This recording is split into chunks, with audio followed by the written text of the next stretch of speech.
Coffee, please. There, remember, oh, that's right. Good afternoon, everyone. We'll get started with our working meeting. For Thursday, we have roll call, and instead of Bishop Lampson, will not be here, but Trish Harmon. She's good to go. So Chaplain Trish Harmon from the Service to Police Department will do our invocation. Councilman Jackson, again, pledge of allegiance. Good with that. I am good, sir. Councilman Kermurray for the acceptance of the agenda. And we have 2 awards, Parks Recreation Employee of the Year, yes ma'am, and the ADQ award instead of the ADWR. Correct. All right, got it. Make sure of that. And our city manager report, sir. Thank you, Mayor McCaw, members of the council. Just a couple projects. Our Energy Performance Services, or ESCO contract for our wastewater treatment plant upgrade.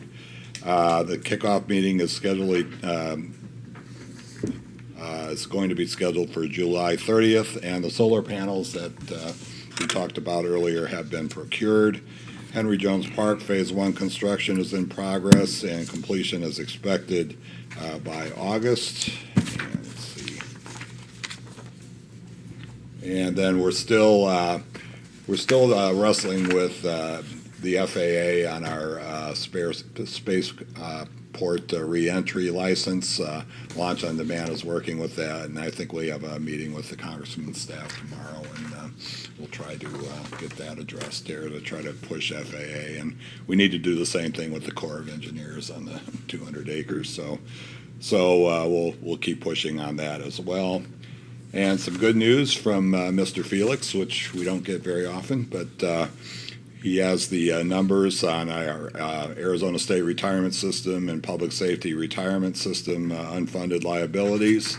And we're very happy to report that over the last fiscal year, our unfunded liabilities dropped over $9 million, or 15%, from just over $58 million to just over $49 million. So, and that's a combination of the extra money, of course, that we budget to pay forward towards that, as well as some improved investment results for those retirement systems. So that's really, really good news, and that's probably the largest drop we've seen in a while. So we're on the right track there. And that's all I have, and I'm sure I'll have some more Thursday. Thank you, sir. Then we'll go to our consent agenda and new business. Resolution 2026-053. Staff report, Ms. Adams. Mayor McCaw, members of council. Title VI of the Civil Rights Act of 1964 and several amendments and other related statutes that have been passed by the federal government since that date specifically state that no person in the United States shall be, on the grounds of race, color, or national origin, be excluded from participation in, be denied the benefits of, or be subjected to discrimination under any program or activity receiving federal financial assistance. The plan that I am submitting to you for approval on Thursday night is for our Vista Transit system, which is it has been very benefited by federal money over the years and continues to be, and this plan is required to be updated and readopted every 3 years by the City Council. The plan was last voted in October of 2023, and this plan is not significantly different than that plan. I updated some of the participation information and the demographics and some of the metrics that relate to the on-times, loads, that kind of thing. But in general, it's a good solid map to ensure that discrimination doesn't happen and that communities who are particularly limited in their English proficiency are able to access interpretation or translation of any of the documents or any of the services that Vista Transit provides. And if approved on Thursday, this will be uploaded to the FTA transit system, and they will go through it. I will likely, now that we have a transit administrator on board, this torch will be passed to him as far as any ongoing efforts, and the next 3-year update, but his name is Mr. Quigley. But I will upload it and get it into the system so that we can continue without any interruption on our financial assistance with the FTA. Thank you, ma'am. Are there any questions? Yes, sir. Thank you, Mr. Mayor. Hey, Jill, is this the final version? I'm looking at table 1 on page 8 and 9, and it says proposed standards. Let's see. Was table 1 part of the changes in your updates? What that is when it says proposed standards, that is the first column is proposed and the second column is achieved. So we're just saying that we are the equaling or exceeding what we propose for standards.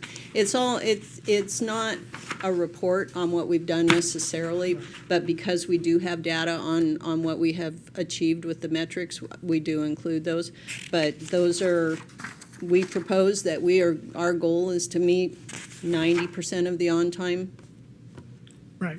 metrics. So that's That's just the language we use. it's in just the document. language, yes. Okay. So where it says on the performance NA, not available, we have proposed standards that are NA and then performance that aren't NA.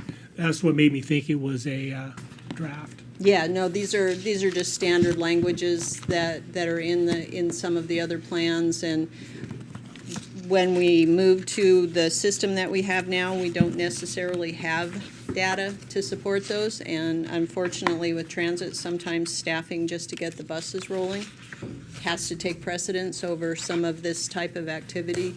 But as they gear up and now that they have an administrator and administrative staff, we should be able to, in future years, be able to capture more data as to what we're doing, how we're doing, and add that into this report. So there's no necessarily repercussions if we don't meet the standards that we set, right? No.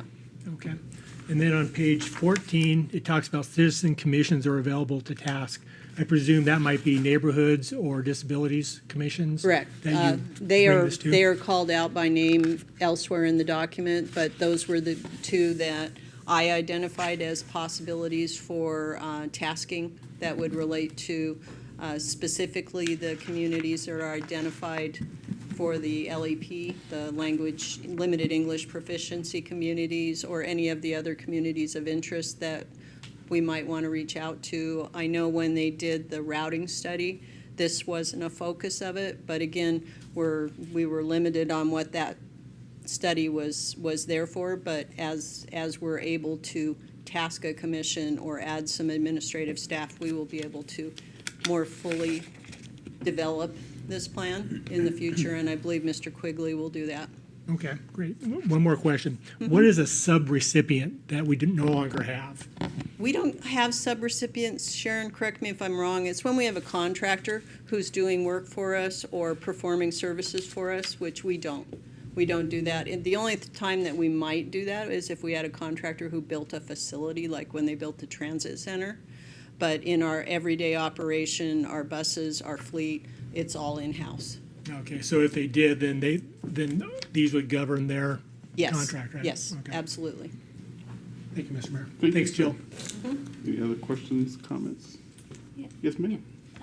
Jill, when you update the demographics, where do you pull that information from? From the Census Bureau mostly. But if they're done every 10 years, They update them more often than 10 years. They do an official census every 10 years, but they update their demographics, I think, every other year and every 5 years at least. Okay. So there is more current data if you go into the website, the federal government websites and things. okay, that's cool. Thank you. Excellent. No more I questions? know that. We'll proceed to item number 4, Resolution 2026-054, staff report, Ms. Yarborough. Thank you, Mayor McCaw, members of council.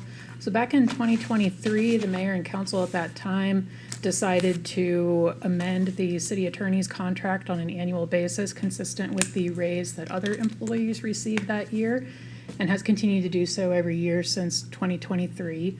And so in keeping with that tradition and reaffirmed at the city attorney's most recent evaluation back in February, this amendment simply adjusts the city attorney's contract to be equivalent to the 2% that the other employees received this year. And I can try and answer any questions if you have them. Thank you, ma'am. Are there any questions reference to contract for our city attorney? None? Thank you, ma'am. And we'll also have a call to the public, and comments and requests from the council will follow. On tonight, we have a presentation from the Endeavors nonprofit. And I'll call Mr. Tony Boone as he come and introduce our guests. Thank you, Mayor and Council. So I do want to do a quick introduction, and I'll turn this over.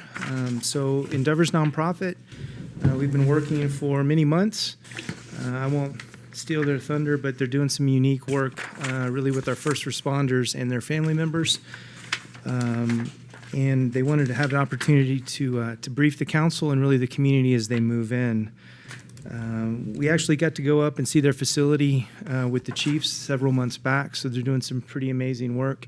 And then we had a quick staff session a little before that so we can work out kind of the arrangement and how they will work with our police, fire, and really all of the folks involved, to include the family members. So with that, I'll invite Benjamin, the Senior Director of Government Affairs, and Peter, the National Workforce Wellness Director.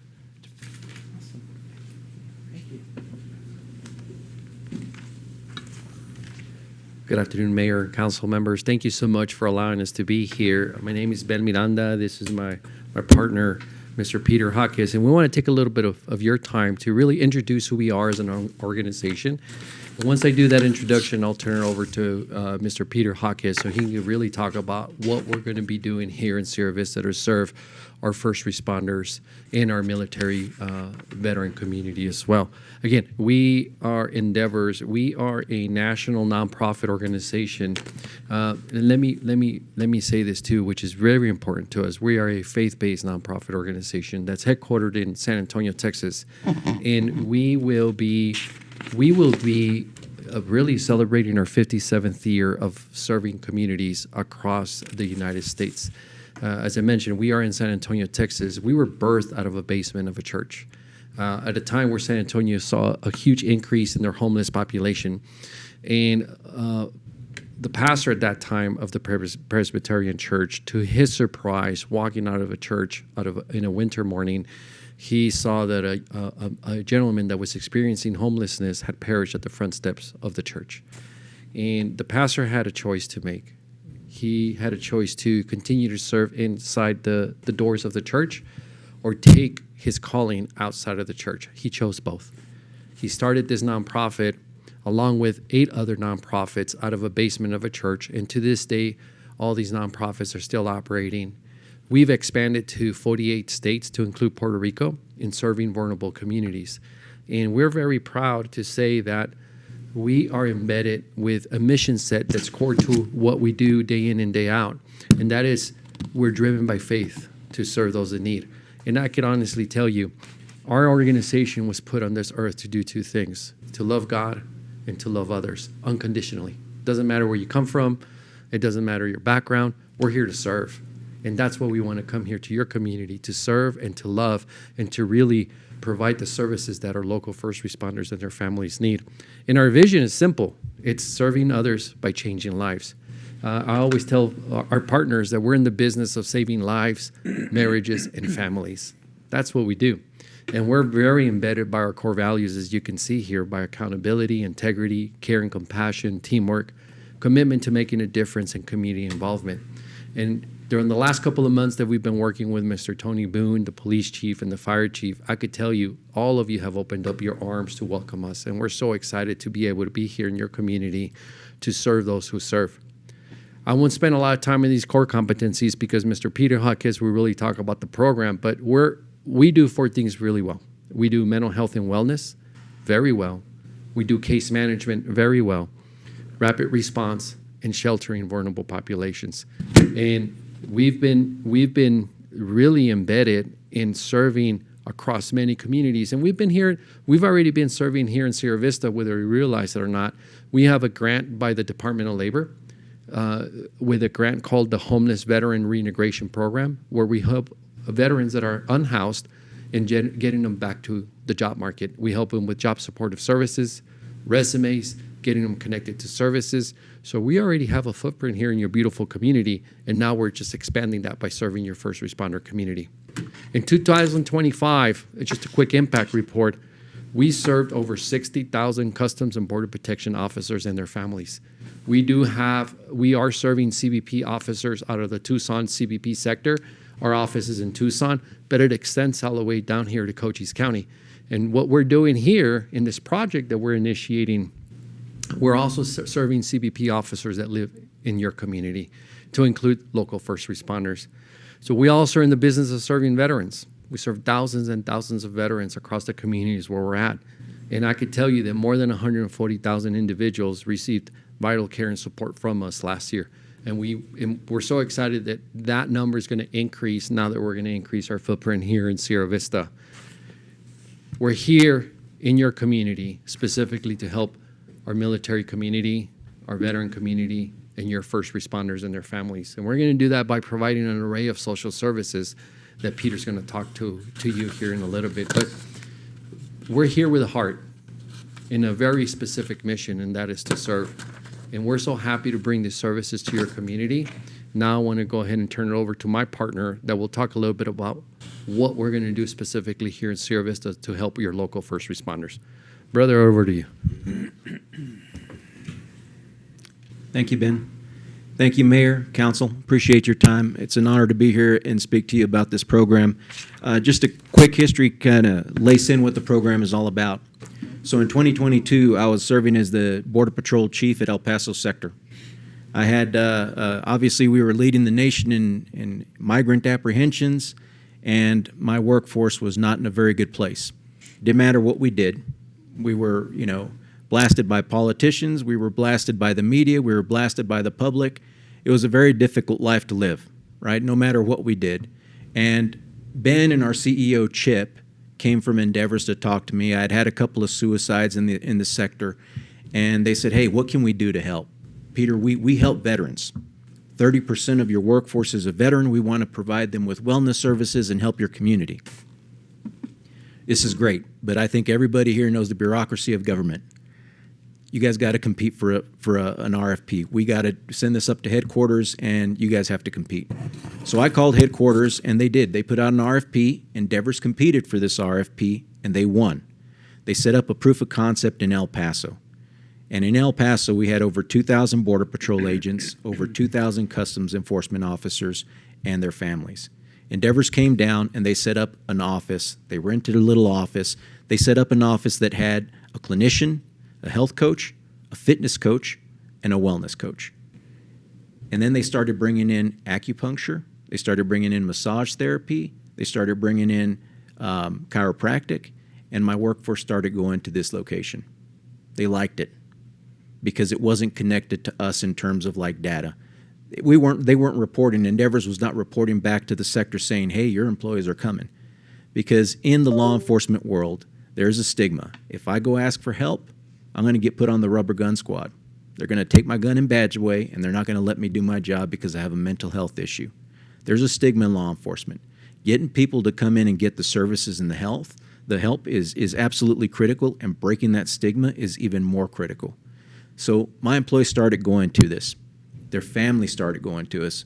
It started to pick up so much steam that I actually got transferred to headquarters and said, now you're going to stand up a wellness organization for CBP to provide this service for 65,000 employees. So we started setting up what this plan was.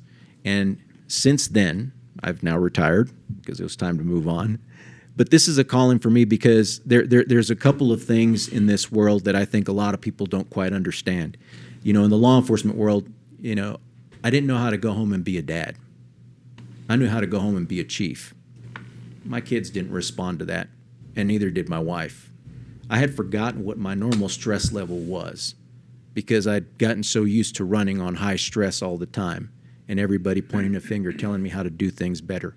Everybody was a professional at my job except for me. And if I was feeling this way, I can tell you right now my staff was feeling this way. I would go to musters and talk to the workforce, and they would ask me, what can we do to stop this? When is this going to end? Hey, look, this is a big political piece that's not going to go away anytime soon, but we still have a job to do. So when Endeavors came in, I'll tell you right now, my DUIs and domestic violence arrests went down Before Endeavors came in, I was having 2 to 3 DUI arrests per month. Those people were not the same people that we hired. Over time, they had seen stuff, they'd done stuff, they'd been through a lot, and guess what? What were we doing to take care of them and make sure that they were staying centered for work? Well, when I retired, Chip called me and said, hey, we're going to do this program for first responders, similar to what we did for CBP, and we want you to come help us start it up. So we put together the Texas Wellness Demonstration in El Paso. So this past year, we started in January in El Paso, serving the El Paso Police Department, the El Paso Fire Department, Texas DPS, as well as the El Paso County Sheriff's Office. That's well over 5,000 employees in the community that are getting free services at our center. And that's what we plan to bring here, is the free services. And the critical emphasis is, of course, on the families. When the families get to go, I'm good, right? If my family's taken care of, I know that I'm good. And not everyone has to get clinical support services. But those that do are usually apprehensive. So when they come in and start getting the wellness treatment or the health coach or the fitness coach, it kind of opens the door to taking care of yourself and saying, you know what, this is all right. And nobody's pointing a finger at me saying that I'm broken, because I'm not broken, right? You know, at Endeavors, our team looks at your mental health like your physical health. Let's find out what that problem is. Let's rehabilitate and get you back to 100%. And here's the key issue. You're not only helping your officers and your fire personnel, but you're improving retention.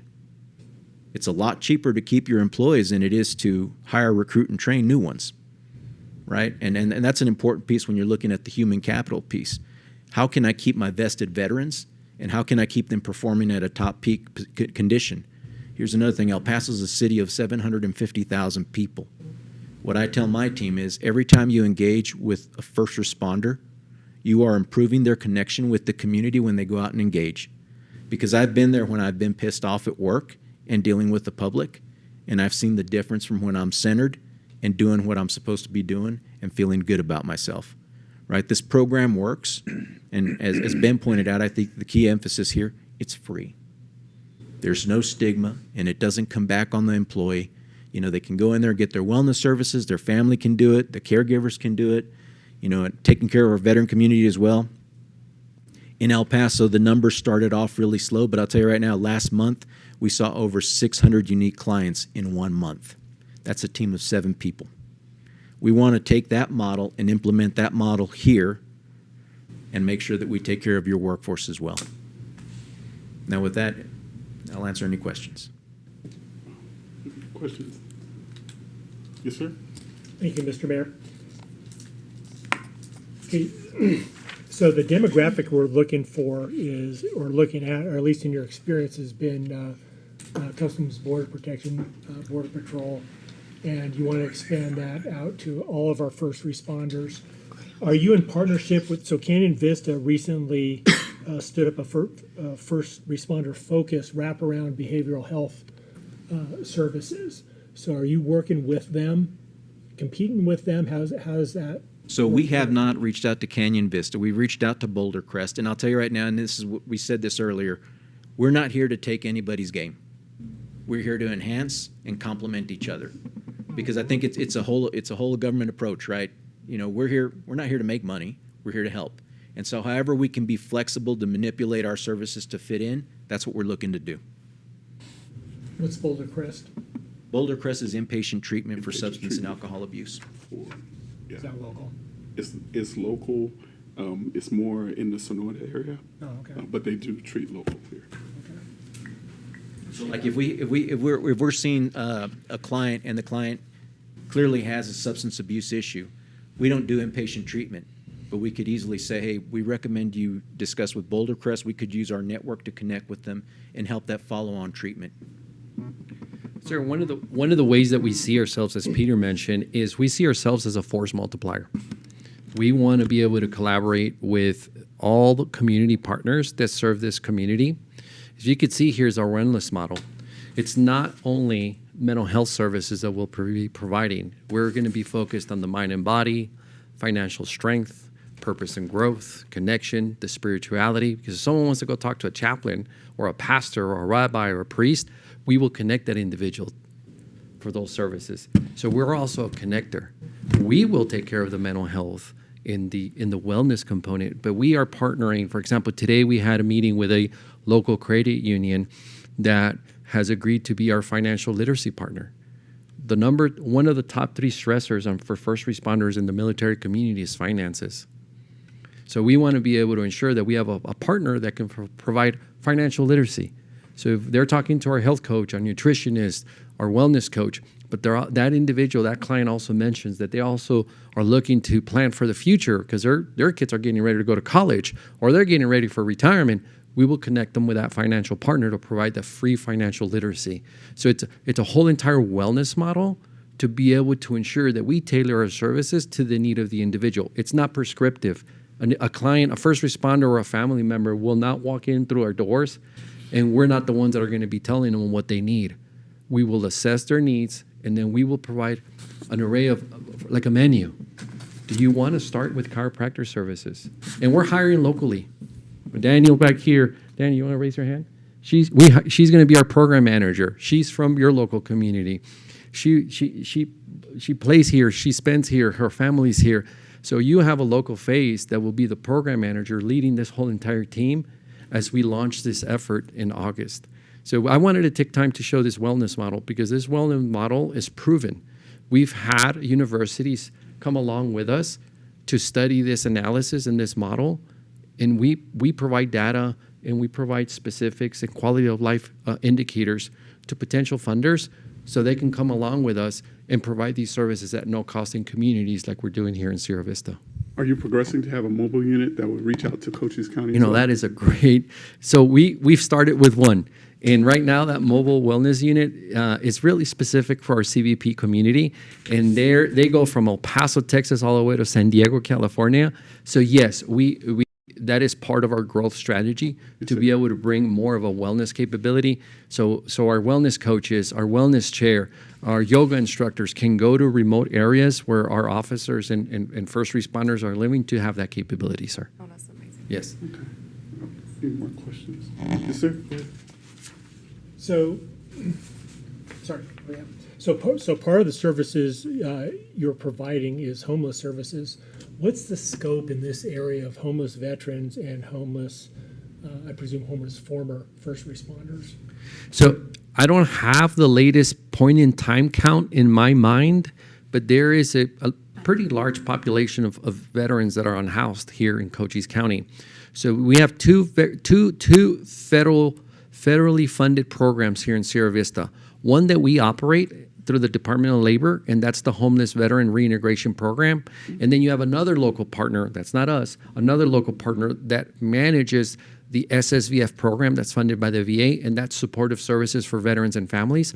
So SSVF is to help a veteran that's unhoused to get them housed.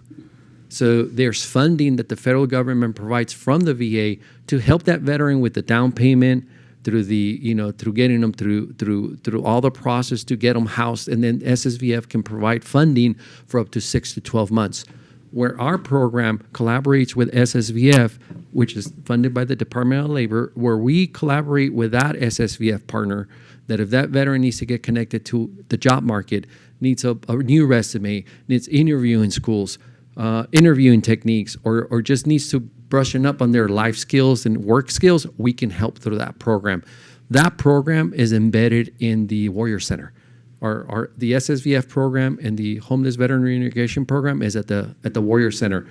This program is going to be across, what's the name of the cafe? Landmark Cafe. Yeah, I got to remember that. So it's right across the Landmark Cafe where Cochise Serving Veterans used to work out of. They've been a tremendous partner of us getting us ready up and running, working with Ms. Justine that oversees the Cochise Serving Veterans Organization. So we're going to work hand in hand.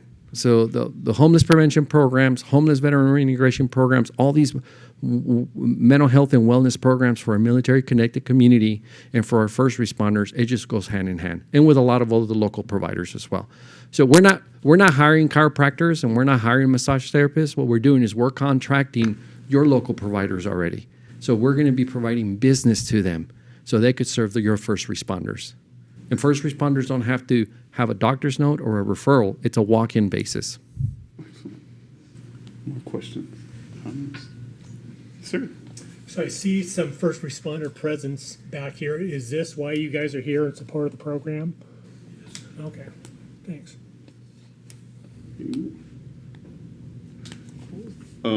Mark Rodriguez, he's on the plane right now, but he's texting me. I don't know how, but he's texting me. He's saying he's glad the city has come to fruition after a roundtable talk about a year ago. Yes, sir.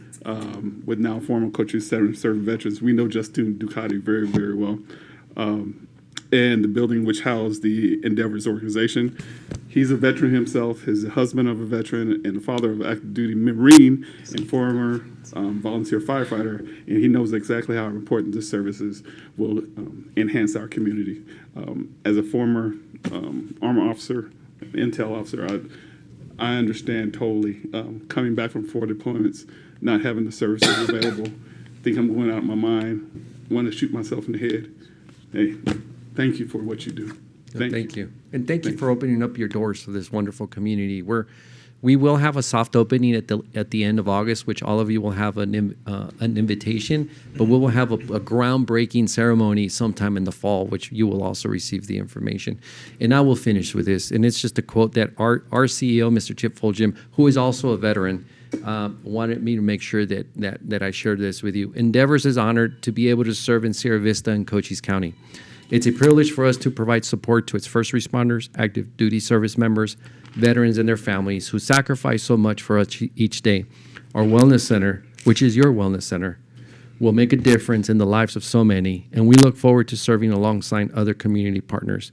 We are here to do what our faith-based mission calls us to do, serve with compassion and care to all who need our help. God bless you all. Thank you so much. God bless you too, sir. Thank you. Appreciate what you do. All righty. And thank you, first responders, for showing up. Thank you so much. Really appreciate what y'all do. All right, so we go to our next report on recent trips, meetings, and future meetings. I know, am I the only one with Yep. commissions right now? Yeah, I know that's why I looked at you. Oh, we don't have a calendar. Oh, we don't. My calendar. Yeah, I'm like, what are we Yeah, on I this? think We had NPO already. Yeah, I think we're clear. Should just look over here. Do we have a meeting coming up for neighborhoods or planning and zoning? So neighborhoods would be next Monday. I'm still waiting on Wendy to circle back and come up with an agenda. Yes, sir. We're going to talk tomorrow. Okay.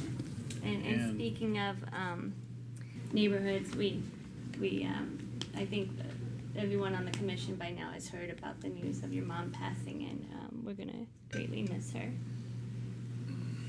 I think that's all I have coming up, though. Sure. And Mayor, we have Environmental Stewardship Committee meeting, not this Wednesday, but next Wednesday, the 15th, right? Yeah, at the Pedro Castro, at Gotcha. 4 p.m. 4 o'clock. All right. Thank you. Yes, sir. Laura, I am going to miss the 14th meeting for Parks and Rec. Excellent. Gotcha. Future discussion items and council requests, ma'am? Thank you, Mayor McCaw. I've got one item on my list right now, and that's Councilmember Kilmurray's request for a discussion on publicizing council member votes, and that's in August. Gotcha, ma'am. Thank you so much. Oh, wait, yeah, I think Laura just reminded me, Arts, Humanities, and Cultural Diversity Commission meeting tomorrow. It was canceled. Where's that, Lindsay? It's over at the OYCC, Okay. Oscar Young Community Center. Got it. All right. Okay, so we got that. Anything else? We'll see you on Thursday. Thank you so much.